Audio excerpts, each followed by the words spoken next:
Thank you, Mr. Speaker and honorable senators, for this opportunity. I have, from the questions that have come across, there are many that relate to the companies, and with the intelligence, allow me to start from there.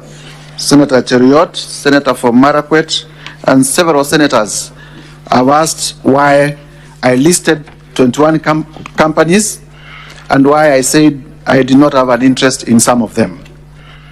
Number one, I think it is important for us to understand the context within which we are operating. I am not an investigator. And the law under Article 94, Article 95 does not make a member of Parliament, the National Assembly or Senate, an investigator. What I'm required to do is to establish a prima facie case, to establish that what is happening is outside the requirements of the law. And having been in this country and with a lot of enthusiasm in matters governance, I also know that this Senate has had opportunity to consider the impeachment of the late Nderito Gachagua. And in that impeachment, because this is a house of record, you will realize that most of the companies that I've listed were also complained about by the County Assembly of Nyeri during the impeachment of Governor Nderito Gachagua.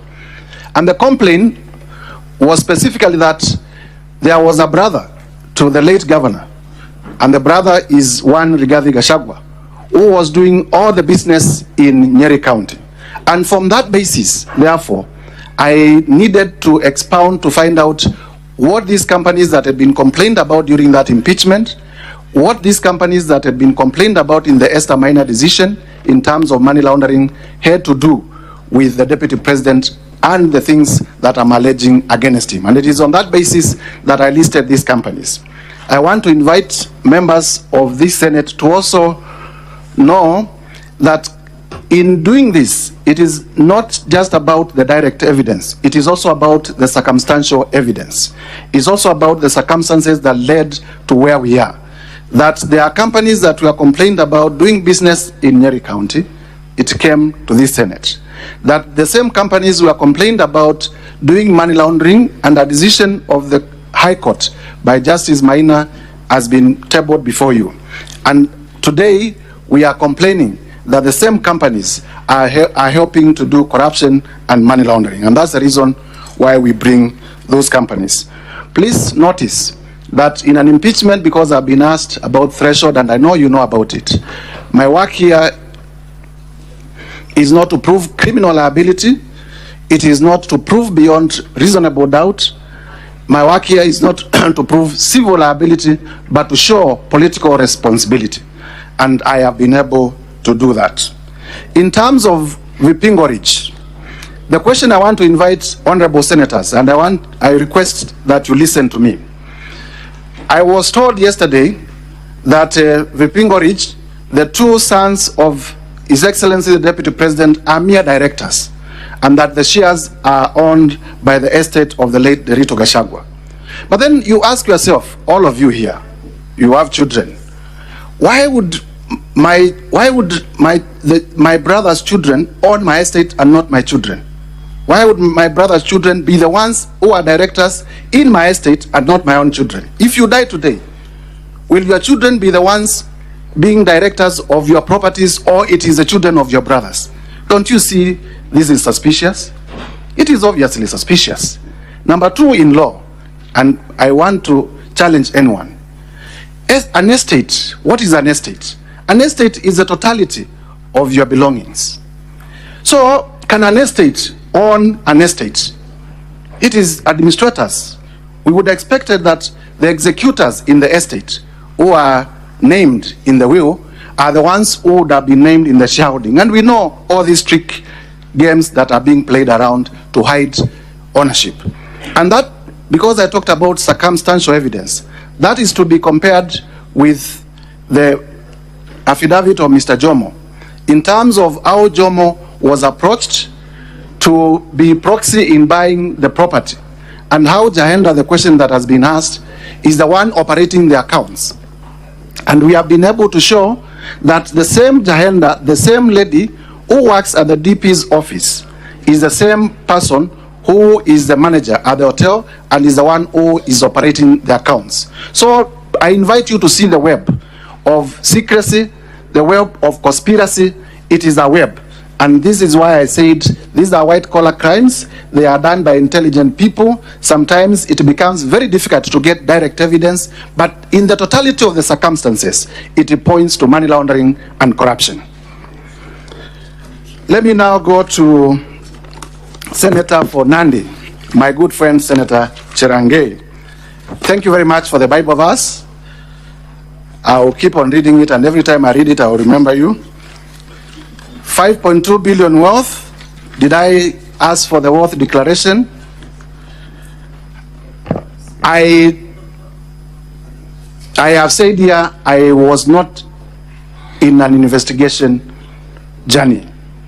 I was doing my role under the law to establish a prima facie case.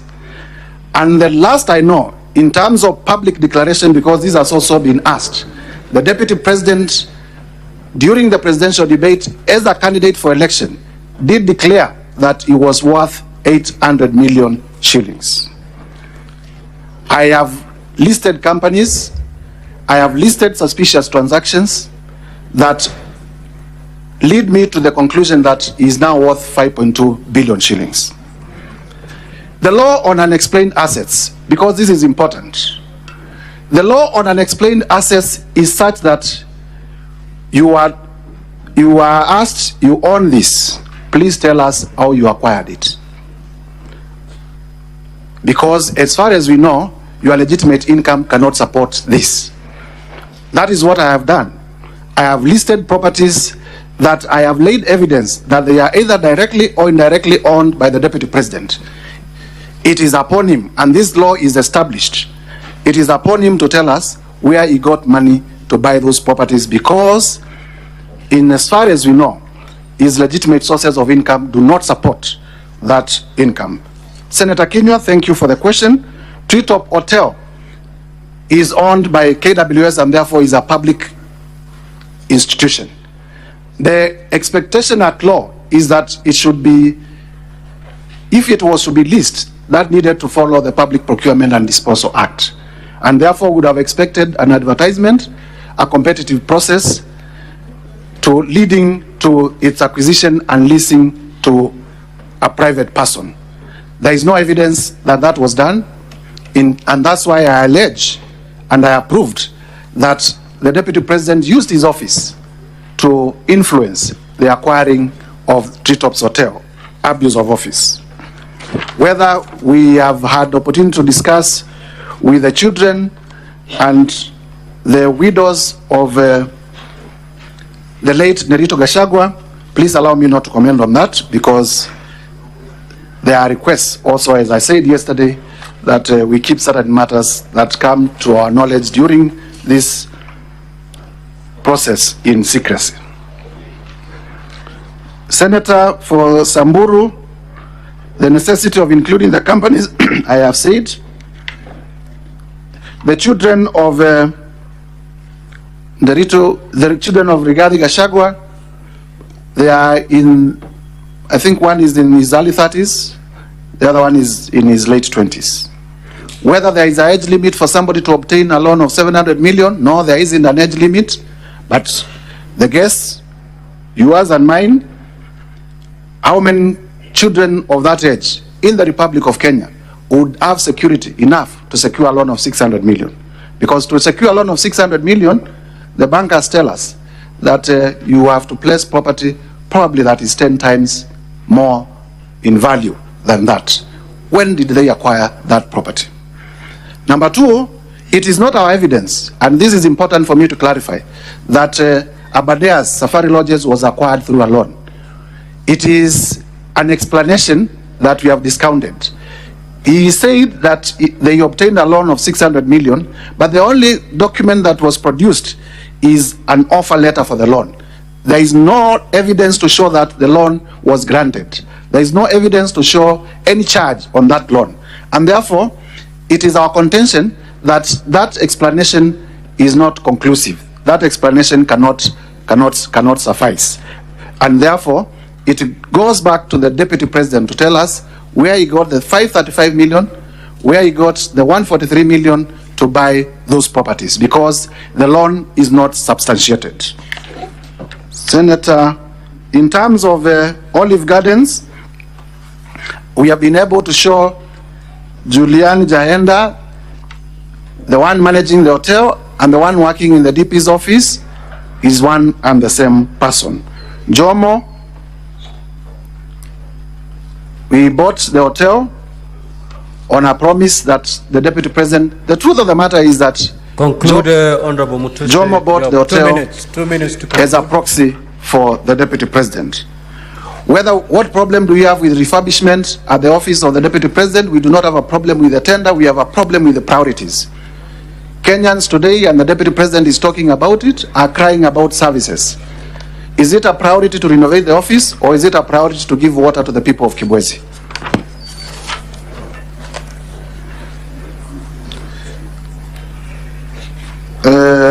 Vipingo Beach, I have explained whether you would bequeath your wealth to your children or to the children of your brother.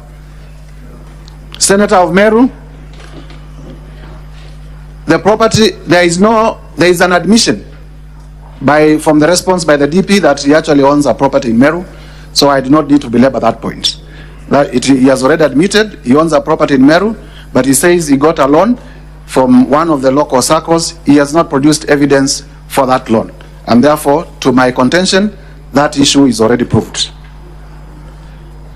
In terms of the NIS address in Mombasa and why we complain about it, imagine, and I do not want to imagine that somebody was a member of Al-Shabaab, and the Deputy President, none other than the Deputy President, stood up and said our intelligence system has collapsed.